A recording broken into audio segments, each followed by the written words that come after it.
अस्सलाम वालेकुम स्टूडेंट आज की वीडियो जो है वो कानून शादर ऑर्डर के हवाले से है। और ये ऑर्डर इन्फोर्स किया गया था 28 अक्टूबर 1984 को, और इसमें टोटल 166 आर्टिकल हैं। कानून शादत ऑर्डर जो है ये एडजेक्टिव लॉ है, और इसमें आपको मैं बताता चलूँ कि एज़ पर जो आर्टिकल 1 है, कानून शादत ऑर्डर सब कोर्ट पे अप्लाई होता है एक्सेप्ट आर्बिट्रेटर और फैमिली कोर्ट में। आज की जो वीडियो है इसमें जो इम्पोर्टेंट आर्टिकल्स हैं उनको येलो में हाईलाइट किया गया है, और मोस्ट इम्पोर्टेंट को जो है वो रेड में हाईलाइट किया गया है। जो नोट्स मैंने बनाए हैं उसमें तो कंप्लीट सारे आर्टिकल कवर किए गए हैं, लेकिन वीडियो में मैं आपसे सिर्फ इम्पोर्टेंट आर्टिकल और मोस्ट इम्पोर्टेंट को शेयर करूंगा। आर्टिकल 2 जो है वो इंटरप्रिटेशन के हवाले से है, जिसमें इंटरप्रिटेशन की गई है कोर्ट की, डॉक्यूमेंट्स की, एविडेंस की और फैक्ट्स की। आर्टिकल 3 हमें बताता है कि कोई भी शख्स गवाही दे सकता है जो सवाल समझ सकता हो और उसका माकूल जवाब दे सकता हो। आर्टिकल 4 के तहत जज और मजिस्ट्रेट कोई भी गुफ्तगू दायर करने के पाबंद नहीं हैं। आर्टिकल 5 के तहत मियाँ बीवी के माबेन होने वाली गुफ्तगू भी दायर करने के लिए उन्हें पाबंद नहीं किया जा सकता। आर्टिकल 6 के तहत रियासती राज के दायर करने के लिए किसी को मजबूर नहीं किया जा सकता। आर्टिकल 7 बताता है कि सरकारी अफसर के साथ की गई गुफ्तगू जो है उसको भी प्रिविलेज हासिल है, उसको किसी को पाबंद नहीं किया जा सकता कि वो उसको दायर करे। आर्टिकल 8 के तहत पुलिस अफसर को मालूमात का जरिया बताने पर मजबूर नहीं किया जा सकता। आर्टिकल 9 बताता है कि वकील और क्लाइंट के माबैन होने वाली गुफ्तगू जो है उसको दायर करने के पाबंद नहीं होते। आर्टिकल 10 बताता है कि वकील का मुलाजिम जो है वो क्लाइंट के खिलाफ गवाही नहीं दे सकता।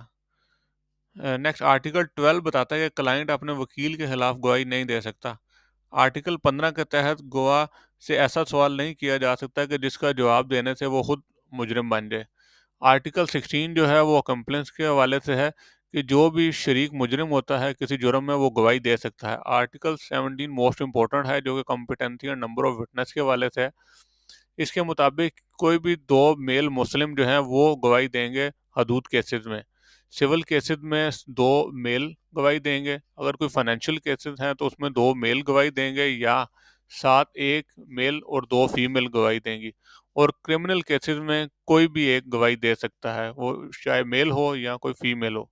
स्टूडेंट आर्टिकल 19 जो है रेस्गेस्टा के हवाले से है कि वो वाक़या जो किसी हादसे से मुंसलिक हो, जैसे कि अगर कातिल ने किसी बंदूक से कत्ल किया और उसको दुकान से खरीदते भी देखा गया, तो ये रेस्गेस्टा कहलाएगा।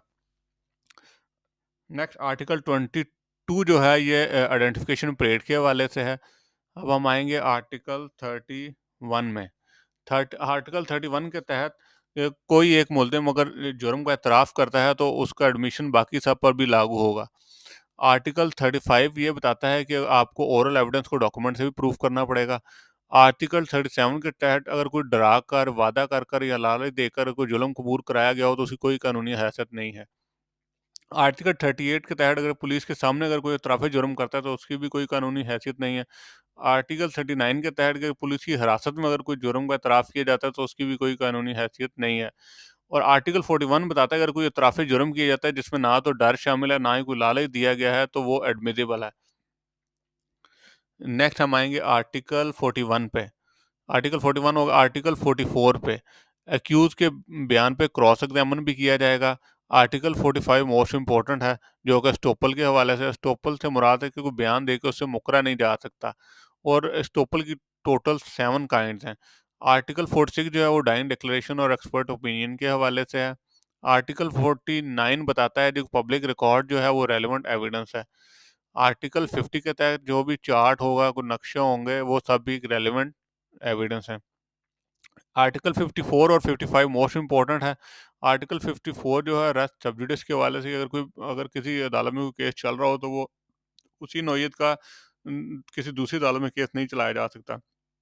रेस्ट गेस्टा बताता है कि अगर किसी अदालत ने केस का फैसला कर दिया तो किसी दूसरी अदालत में उसी नौयत का केस दोबारा नहीं चलाया जा सकता। तो स्टूडेंट्स आपसे ये एमसीक्यू पूछा जा सकता है कि रेस्ट गेस्टा कौन से आर्टिकल में डिफाइन है, तो आपके इल्म में होना चाहिए कि आर्टिकल 45 रेस्ट गेस्टा को कवर करता है। आर्टिकल 58 के तहत अगर कोई फैसला धोखे से लिया गया है तो जो इल्ज़ाम लगाएगा उसी को साबित भी करना पड़ेगा। आर्टिकल 60 के तहत एक्सपर्ट ओपिनियन जो है वो रेलिवेंट डॉक्यूमेंट है, जैसे कि पोस्टमार्टम रिपोर्ट। स्टूडेंट आर्टिकल 66 हमें बताता है कि सिविल मुकदमात में मुल्ज़िम का करैक्टर रेलिवेंट नहीं है, जबकि आर्टिकल 67 के तहत क्रिमिनल मुकदमात में मुल्ज़िम का करैक्टर रेलिवेंट है। आर्टिकल 71 बताता है कि ज़बानी शहादत जो है वो हमेशा डायरेक्ट होनी चाहिए। और आर्टिकल 73 जो है वो प्राइमरी एविडेंस को डिफाइन करता है, और आर्टिकल 74 जो है वो सेकेंडरी एविडेंस को डिफाइन करता है। आर्टिकल 75 के तहत जो डॉक्यूमेंट हैं वो उनको प्राइमरी एविडेंस से साबित करना होता है, जबकि 76 में ये एग्जम्पशन दी गई है कि अगर आपके डॉक्यूमेंट्स बल्क में हैं या पुलिस रिपोर्ट है तो फिर आप सेकेंडरी एविडेंस भी कोर्ट में प्रेजेंट कर सकते हैं। नेक्स्ट, ये भी मोस्ट इम्पोर्टेंट है, आर्टिकल 85। आर्टिकल 85 जो है वो पब्लिक डॉक्यूमेंट्स के हवाले से है, और जो आर्टिकल 86 है वो प्राइवेट डॉक्यूमेंट्स के हवाले से, कि जो भी डॉक्यूमेंट्स पब्लिक, जो ऐसा डॉक्यूमेंट जो पब्लिक डॉक्यूमेंट की कैटेगरी में फॉल नहीं करता वो प्राइवेट डॉक्यूमेंट की कैटेगरी में कंसिडर किया जाएगा। नेक्स्ट हम आते हैं presumption of the document. Court के हवाले से कोर्ट ये अदालत ये अहद करेगी कि जो शवाहिद उसमें पेश किए गए हैं वो जेन्युइन है, ये आर्टिकल 90 में बताता है। और नेक्स्ट, आर्टिकल 92 के तहत सरकारी दफ्तर का जो भी रिकॉर्ड होगा वो जेन्युइन तस्वर किया जाएगा। आर्टिकल 93 के मुताबिक जो भी सरकारी दफ्तर ने कोई भी कागज इशू किया, कोई चार्ट, कोई नक्शा इशू किया हो तो वो जेन्युइन कंसिडर किया जाएगा।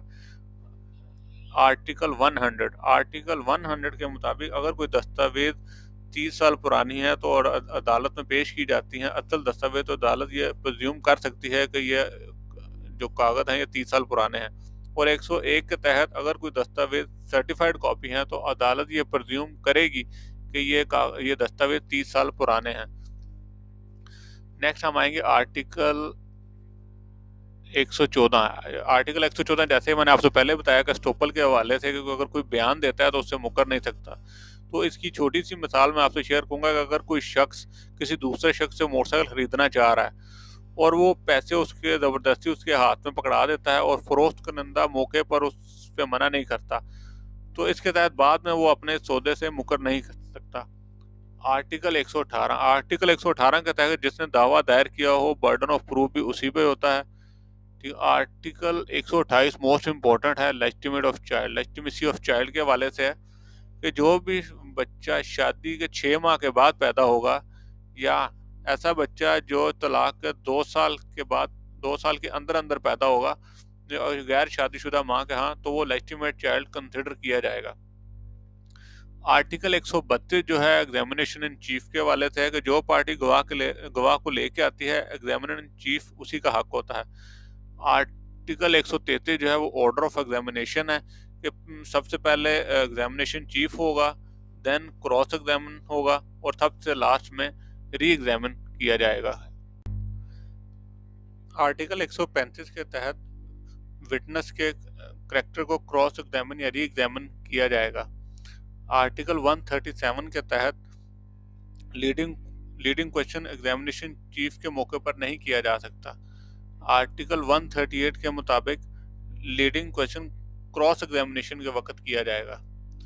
आर्टिकल 141 हमें बताता है कि आर्टिकल 141 के तहत क्रॉस एग्जामिनेशन के वक्त ऐसे सवाल किए जाएंगे जिससे विटनेस का कॉन्फिडेंस शेक हो और उसकी क्रेडिबिलिटी डाउटफुल हो जाए। आर्टिकल 144 के तहत विटनेस से गैर जरूरी सवाल नहीं किए जा सकते। आर्टिकल 146 के तहत विटनेस से गैर मुहज़्ज़िब सवालात भी नहीं किए जा सकते।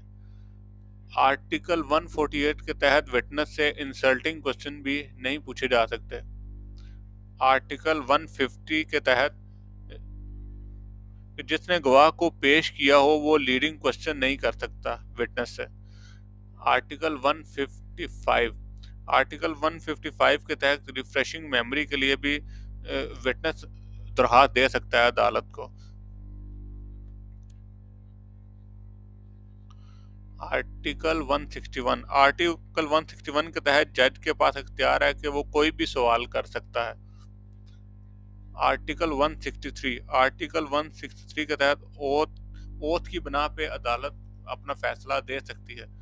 और आर्टिकल 164 के तहत जो मॉडर्न डिवाइसेस हैं वो एज एन एविडेंस अदालत में पेश की जा सकती हैं। तो स्टूडेंट, ये आज का जो मुकम्मल लेक्चर था ये टोटली, जैसे मैंने आपको पहले बताया, बेयर एक्ट पे बेस करता था। इसमें मैंने जो इम्पोर्टेंट आर्टिकल थे कानून शहादत ऑर्डर के वो आपसे शेयर किए हैं। और जो तो ये इम्पोर्टेंट मैंने आपसे डिस्कस किए हैं, इनको तो आप स्पेशली इनको फोकस करें, और अदर देन जो बाकी जितने भी आर्टिकल हैं उनको भी एक दफ़ा आप गो थ्रू कर लें, ताकि उनके बारे में आपको एक थोड़ा आइडिया और उनके बारे में थोड़े से बैकग्राउंड का आइडिया हो जाए। और आई होप कि आपके लिए ये वीडियो बड़ी हेल्पफुल साबित होगी। Thank you very much.